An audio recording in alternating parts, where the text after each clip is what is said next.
नणंद शिखा परिवार की लाडली बिटिया या फिर यूं कहे कि परिवार की आन बान और जान। जब घर में होती तो ऐसा लगता मानो घर में आसमान टूट पड़ा हो। घर में इधर उधर धमा चौकड़ी करना और खूब सारी बातें करना उसके पसंदीदा कामों में से एक था। शिखा के दादाजी शिखा को बहुत प्यार करते थे, लेकिन आजकल उन्हें शिखा की एक चिंता और खाई जा रही थी, और वो थी शिखा की शादी की चिंता। बस दादाजी अब हर परिवार में शिखा का ससुराल ढूंढते, लेकिन शिखा को शादी नाम से ही इतनी चिढ़ थी कि शादी का नाम सुनते ही वह गुस्सा होकर मुंह फुलाकर दूसरे कमरे में बैठ जाती।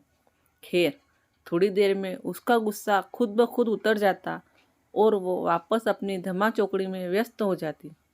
काफ़ी खोजबीन के बाद भी शिखा के दादाजी को कोई ऐसा परिवार नज़र नहीं आया जहां वे अपनी लाडली बिटिया की शादी कर सकें। इसलिए उन्होंने अपने बचपन के दोस्त से इस बारे में राय लेने का निश्चय किया। बस फिर क्या था, वे अपने दोस्त राय बहादुर से मिलने बरेली की ओर निकल पड़े। अगले दिन जब वह बरेली पहुंचे तो राय बहादुर ने स्टेशन पर ही उनके लिए गाड़ी भेज दी थी। 10 साल बाद अपने बचपन के दोस्त से मिलने के लिए वे भी बड़े उतावले थे। गाड़ी धीरे धीरे राय बहादुर के घर की ओर बढ़ी। बड़ा सा बंगलो के आगे बगीचा, गाड़ियाँ और नौकर चाकर देख दादाजी का मन खुशी से भर गया। इन 10 सालों में राय बहादुर ने कितनी तरक्की कर ली है, नहीं तो 10 साल पहले राय बहादुर के पास था ही क्या। बस यही सब सोचते सोचते शिखा के दादाजी अपने दोस्त के बंगलो पहुंच ही गए। गाड़ी की हॉर्न की आवाज़ से राय बहादुर घर के बाहर अपने दोस्त के स्वागत के लिए आ गए थे। अपने दोस्त को गले लगाकर वे दादाजी को अंदर ले गए। घर अंदर से भी काफ़ी शानदार था। अपने दोस्त की संपन्नता को देख शिखा के दादाजी भी फूले नहीं समाये। चाय नाश्ता के बाद राय बहादुर ने उनके खास दोस्त से आने का कोई खास कारण पूछा। दादाजी ने पोती की शादी के लिए एक अच्छा सा परिवार ढूंढने की काम सौंपते हुए बिटिया का फोटो राय बहादुर के हाथ में सौंप दिया। राय बहादुर भी अपने बेटे विक्रम के लिए एक सुयोग्य कन्या की तलाश में थे। तीखे नैन, नक्श चेहरे पर तेज और एक बार में ही किसी फोटो को पसंद आने वाली शिखा बिटिया की फोटो में देखकर ही उन्होंने शिखा को अपने घर की बहू बनाने का फैसला कर लिया। राय बहादुर इतना सोच ही रहे थे कि इतने में उनका बेटा विक्रम आ गया। विक्रम ने दादाजी के पैर छुए और हालचाल पूछने के बाद ऑफिस की ओर निकल गया। विक्रम के जाने के बाद राय बहादुर ने अपने दोस्त से विक्रम और शिखा के संबंध के लिए पेशकश की। शिखा के दादाजी को लगा जैसे राय बहादुर ने उनके मुंह की बात छीन ली हो।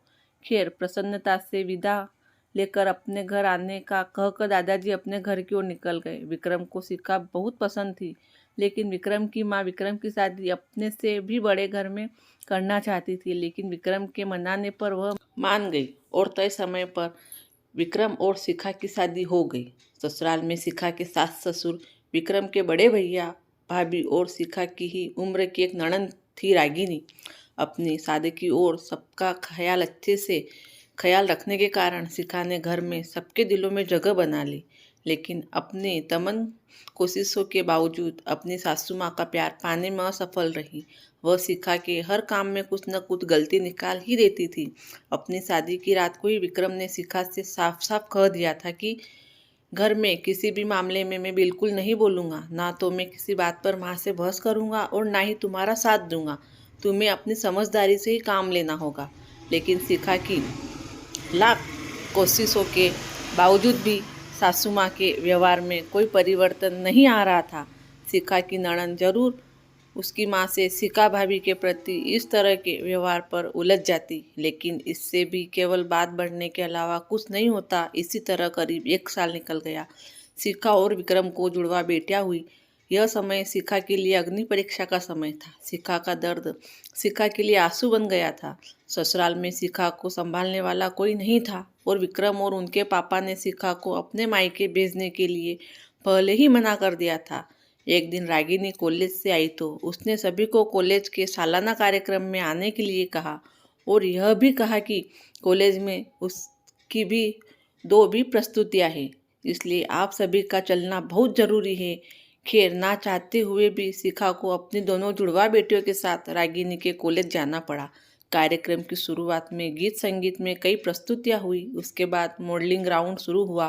दर्शकों ने तालियों के साथ सभी का उत्साहवर्धन किया।